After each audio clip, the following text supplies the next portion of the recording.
सब कुछ नहीं मिलता ज़िंदगी में, सब कुछ नहीं मिलता ज़िंदगी में, कुछ चीज़ें मुस्कुराते हुए छोड़ देनी चाहिए। हेलो फ्रेंड्स, आज का जो वीडियो है ना वो है डहेलिया पे। डहेलिया को किस प्रकार लगाया जाए, किस प्रकार उस पौधे से बड़ा फूल लिया जाए, किस प्रकार से उसकी कटिंग लगाई जाती है, कौन सी खाद दी जाती है, तो सारी जानकारी आज मैं डहेलिया के बारे में लेकर आई हूँ। क्योंकि डहेलिया विंटर का ना होता है जो सबसे बड़ा फूलों वाला पौधा होता है, और विंटर का कह लीजिए तो सबसे बड़े फूल वाला पौधा का कहिए तो वो डहेलिया ही है। तो आज मैं डहेलिया के बारे में ये सारी जानकारी लेकर आई हूँ, तो चलिए फिर देर किस बात की, कर लेते हैं वीडियो की शुरुआत।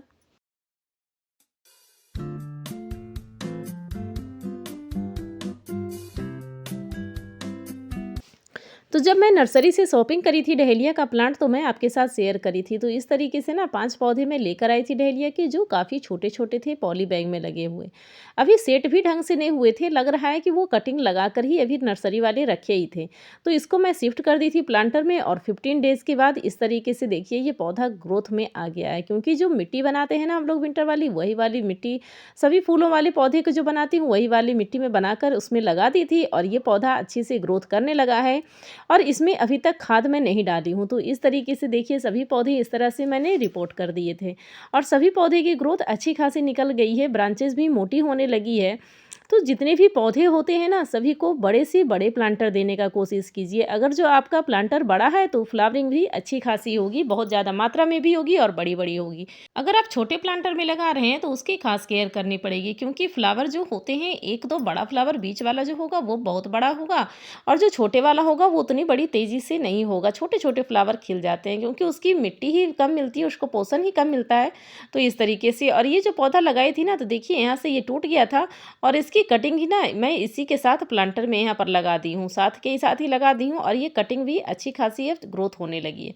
तो ये कटिंग भी लग गई है। तो इस तरीके से आप कटिंग लगा लगा कर एक पौधे से बहुत सारे पौधे आप तैयार कर सकते हैं, क्योंकि डहेलिया कटिंग से लगने वाला बहुत ही खूबसूरत पौधा होता है, और इसमें फ्लावर तो भर भर के होते हैं।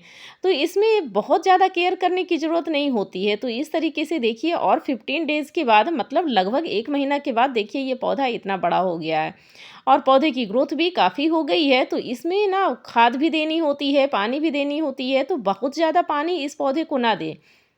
अगर जो पानी की बात की जाए तो वो ना बहुत ज़्यादा पानी दें और ना बहुत कम पानी दें, क्योंकि इस पौधे को ओवर वाटरिंग और अंडर वाटरिंग दोनों ही पसंद नहीं होती है। तो इस तरीके से देखिए यहाँ पर कर लिए हैं, और यहाँ पर जो नीचे से ब्रांचेस निकल रही थी, क्योंकि ये प्लांटर है छोटा, जो नीचे से ब्रांचेस निकल रही थी ना उसको निकाल देते हैं, क्योंकि इसमें बस 1 से 2 फूल ही ले सकते हैं, क्योंकि ये बहुत छोटी प्लांटर है। तो जितनी भी नीचे से ब्रांचेज है, सभी को काट कर मैं यहाँ पर हटा देती हूँ, क्योंकि जो एक्स्ट्रा ब्रांचेज होते हैं ना उसमें फ्लावरिंग अच्छे से नहीं होगी, क्योंकि छोटे प्लांटर के कारण इसमें नीचे से क्लियर हो गई है और अच्छी फ्लावरिंग भी नहीं होगी। तो यहाँ पर सारी ब्रांचेज मैं काट कर हटा दी हूँ, और जो ब्रांचेज काटी थी ना उसको मैं यहाँ कटिंग ट्रे में डाल दी थी, और कटिंग ट्रे से अब मैं निकालती हूँ तो आपको दिखाती हूँ कि इसमें कितनी अच्छी रूट हो गई है। क्योंकि कटिंग ट्रे में मैं कोकोपीट और मोरंगी डाल रखी थी हूँ, बाकी ज़्यादा चीज़ नहीं डालती हूँ, किसी प्रकार का खाद भी नहीं डालती हूँ। तो देखिए ये मैं निकालती हूँ, तो देखिए इसमें कितनी अच्छी तरीके से इसमें रूटिंग हुई पड़ी है, और इसमें रूटिंग बहुत जल्दी हो जाती है। आप 15 से 20 दिन में इसमें रूटिंग देख सकते हैं, क्योंकि ये पौधा ना बहुत ही जल्दी कटिंग से लग जाता है। और देखिए अच्छी खासी रूटिंग हो गई है, नीचे से इसमें बल्ब भी बनने लग गए हैं गोल गोल से, और रूट भी चारों तरफ से भर भर के निकल आई हैं। तो बहुत जल्दी कटिंग से ये पौधा तैयार हो जाता है। अगर जो आपके पास बड़ा डहेलिया का पौधा पुराना है, तो आप कटिंग लगा लगा कर बहुत सारे पौधे आप तैयार कर सकते हैं। वैसे कहा जाए तो डहेलिया में 2 बार फ्लावरिंग आती है। एक बार जब आप अक्टूबर में पौधे लगाएंगे ना, तो इस टाइम पे उसमें फ्लावरिंग स्टार्ट हो जाएगी। अगर आप इस टाइम पे पौधे लगा रही हैं दिसंबर में, तो इसकी फ्लावरिंग ना लेट से होगी, और लेट से होने का मतलब है ये फरवरी मार्च तक या अप्रैल तक ये फ्लावरिंग करता रहेगा। और जो कटिंग लगाई थी उसको भी मैं यहाँ शिफ्ट कर देती हूँ। पहले जो प्लांटर में मिट्टी भरी थी उसको अच्छी तरीके से गीला कर देती हूँ, क्योंकि पौधे डालने के बाद ना अच्छी तरीके से मिट्टी गीला नहीं हो जाती, बस थोड़ा थोड़ा ही हो जाता है। तो यह देखिए पानी सूख गई है अच्छी तरीके से, और इसमें जो कटिंग थी उसको मैं यहाँ पर लगा देती हूँ। डहेलिया के पौधों के लिए धूप बहुत ही ज़रूरी है, क्योंकि अभी फटाफट कटिंग लगा दीजिए, पौधे सेट हो जाएंगे। क्योंकि जब जनवरी और का महीना आता है, उस टाइम में धूप कम निकलती है, तो धूप कम निकलने की वजह से फ्लावरिंग भी कम होती है। तो यहाँ पर आप पौधे को अच्छी तरीके से केयर कीजिए, उसको धूप अच्छी दीजिए। जितनी अच्छी धूप दीजिएगा उतनी ही ज़्यादा फ्लावरिंग होगी। कम धूप की वजह से ब्रांचेस लैगी हो जाती है, वो अपना सारा दिमाग वलो बनाने में ही लगाया रहेगा क्योंकि फ्लावरिंग नहीं होगी। और ये जो खाद है ना, ये खाद है वर्मी कंपोस्ट, या फिर आप गोबर की सड़ी हुई खाद ले सकते हैं। इसमें थोड़ी सी सरसों की खली डाल दीजिए और थोड़ी सी डीएपी डाल दीजिए। इसको मिक्स करके इस तरह से साइड में गड्ढा कर लीजिए और इसमें डाल दीजिए खाद इस तरीके से एक एक मुट्ठी डाल दीजिए। और इसके बाद इसको मिट्टी से जो साइड किए थे मिट्टी, उससे इसको अच्छी तरीके से ढक दीजिए।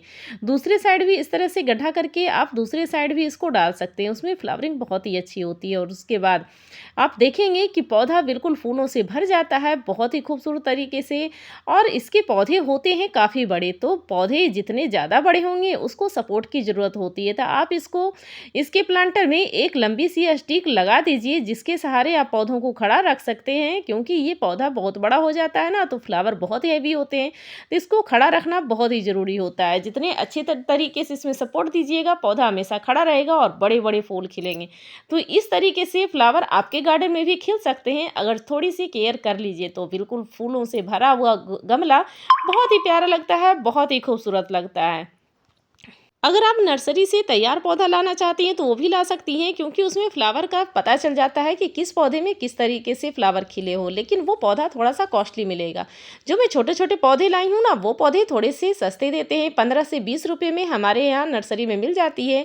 आपके यहाँ नर्सरी में ये किस रेट की मिलती है आप बताइएगा ज़रूर। हाँ, लेकिन आप तैयार पौधा लाइएगा ना तो वो 100 से 150 में मिलेगा, क्योंकि उसमें ग्रोथ अच्छी हुई पड़ी होती हैं, फ्लावर खिले हुए होते हैं, सारी चीज़ें हुई पड़ी रहती हैं। सिर्फ आप नर्सरी से उठाइए और अपने गार्डन में रख लीजिए, तो आपको ज़्यादा केयर पौधों की नहीं करनी पड़ेगी।